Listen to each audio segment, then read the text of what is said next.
Վերջին 3 տարում Երևանի քաղաքապետարանի սեփական եկամուտները եռապատկվել են։ Ազգային ժողովում ներկայացրել է Տիգրան Ավինյանը, պարզաբանել 2023 թվականին մայրաքաղաքն ուներ 30 միլիարդ դրամից մի փոքր ավելի սեփական եկամուտներ, 2025-ին այն հասել է մոտ 92 միլիարդի։ Սեփական եկամուտների աճին զուգահեռ նվազում են քաղաքին պետբյուջեից հատկացվող միջոցները։ Օրինակ 2023 թվականին քաղաքապետարանը բյուջեից ստանում էր 21 միլիարդ դրամ, իսկ 2026-ին 28,2 միլիարդ դրամ։ Ըստ քաղաքապետի կա հետազոտություն, որ Երևանի քաղաքապետարանը ամենաթերֆինանսավորվող համայնքն է։ Եթե համայնքների մեջ համեմատենք, Երևանի քաղաքապետարանը ամենաշատ եկամուտներ հավաքող համայնքն է։ Մոտավորապես մեկ շնչին ընկնող 64,000 դրամ է հավաքում եւ ստանում ամենանվազ պետական աջակցությունը։ Մեկ շնչի հաշվով 13,000 դրամ, հայտարարել է Տիգրան Ավինյանը։ Այնինչ կան համայնքներ, որտեղ մեկ շնչին ընկնող աջակցությունը հասնում է 110,000 դրամի։ Մեր ընդհանուր հատկացումները համայնքներին տարածաշրջանի երկրների համեմատությամբ տոկոսային առումով ավելի նվազ է։ Սա մեկ,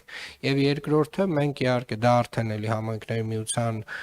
շրջանակում պետք է քննարկենք, Սալար ընկերությունը առաջարկում է, որ մենք էականորեն վերանայենք բանաձևը բաշխման սուբսիդիայի եւ կարծում եմ դա էլ կարևոր քննարկում է։ Քաղաքացիական պայմանագիր խմբակցության падգամավոր Զարուհի Բաթոյանը հետաքրքրվեց, թե խցանումների կառավարման ճգնաժամային հանձնաժողովում ինչ ուղղություններով են քննարկումները եւ ինչ ակնկալիքներ կան նորաստեղծ այդ հանձնաժողովից։ Ավինյանը նշեց, առաջին նիստն արդեն եղել է հանձնաժողովում։ Այդտեղ շատ կարևոր է հասկանալ, որ խցանումները իրենք տնտեսական որոշակի ակտիվության հետևանք են։ Դա նշանակում է, որ մարդիկ ավելի շատ ավտոմեքենաներ են գնում եւ որոշակի, այսպես ասած, հնարավորությունները ավելանում են։ Սա հստակ արձանագրում է, որովհետև միայն Երևան քաղաքում 1 տարվա ընթացքում վերջին 11,000 նոր ավտոմեքենա է գրանցվել։ Եվ այդ բոլոր ավտոմեքենաները միանգամից դառնում են, ել չասեմ, դա միայն Երևանում, հարակից մարզերի ավտոմեքենաների քանակը ել չասած, այսինքն իրենք նույնպես վստահաբար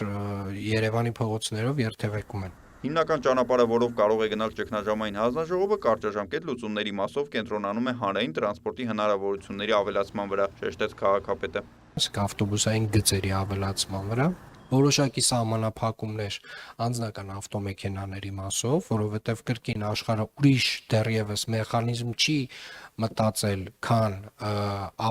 հնարավորություններ տալ հանրային տրանսպորտին եւ սահմանափակել անհատական ավտոմեքենաների երթևեկությունը եւ իհարկե նաեւ տեխնոլոգիական լուծումների մասով որոշակի հանձնարարականներ ենք ֆիքսել նախորդ հանձնաժողովի նիստին, որով որ անկյունակարային մեր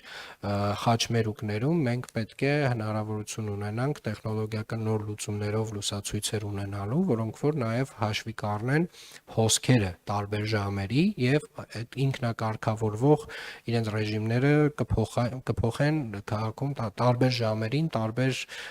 հոսքերի համար։ Օրենսդրական փոփոխություններ են առաջարկվում նաև սխալ տեղերում կայանված ավտոմեքենաների համար։ Այստեղ մենք ունենք սկզբունքային համաձայնություն ներքին գործերի նախարարության հետ, որ կարելի է պատվիրակել ընկերությունների, որոնք որ քարշակներով կհանեն այդ ավտոմեքենաները, որովհետև իրենք էականորեն մեծ խցանումներ առաջացնող խոչընդոտ են,